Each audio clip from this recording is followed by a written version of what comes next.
My coverage of CES 2017 is brought to you in part by D-Brand. It's not a product, it's a culture. And Anchor, giving people the freedom to enjoy life's adventures by powering their mobile lives.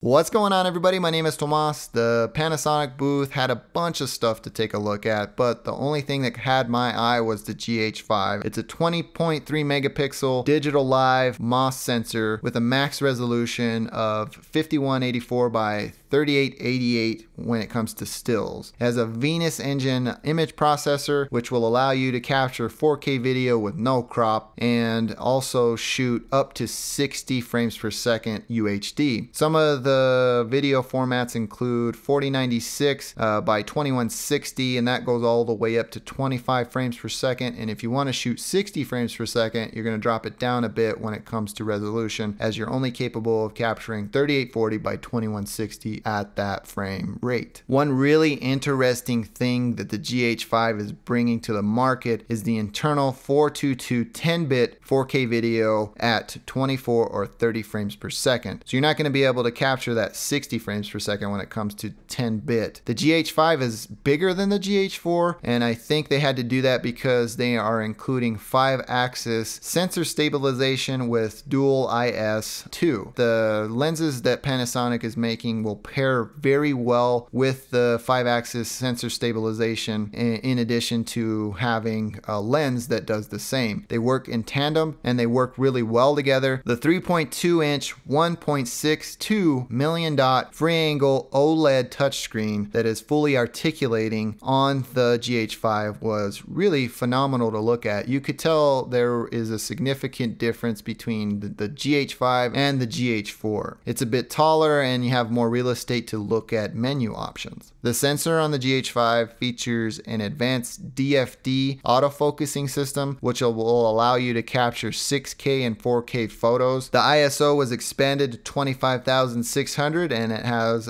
12 frames per second continuous shooting. One other thing that was really neat to see was the inclusion of dual SD card slots with Wi-Fi and Bluetooth expandability, so that'll just improve people's workflow when they make the jump to the GH5. It's a substantial camera, as the GH5 jumps up to 725 grams in total weight with battery and SD cards, while the GH4 was around 560 grams under the same conditions. The Micro Four Thirds system is something that I've moved on from, but I don't discount the GH5 as being a fantastic option for those of you that are interested in it. It has fantastic build quality and feels really great in the hand. I really liked taking a look at this because of all of the options, which include Vlog expandability, anamorphic shooting options. It was just a really nice camera and I was really impressed. It's not the camera for me, but those of you that are interested in the GH5 will not be disappointed. Before I end this video, I'd like to take a moment to thank my sponsors, because without them, my coverage of CES 2017 would not have been possible. D-Brand is your source for the most precise fitting vinyl skins for smartphones, laptops, gaming setups, and more. Use their configurator to preview your custom skin before you place your order. They ship worldwide, so check out the link in the video description or hit dbrand.com. Anchor is all about freeing you up to enjoy life's adventures. Check out their range of chargers and other accessories that make sure you get the most out of your mobile devices while you explore the world. Hit the link in the description below to check out their product lines, or visit anchor.com. Well, that about does it for me in this one. Thanks for taking the time to watch. I'm Tomas, and I'll catch you in the next one.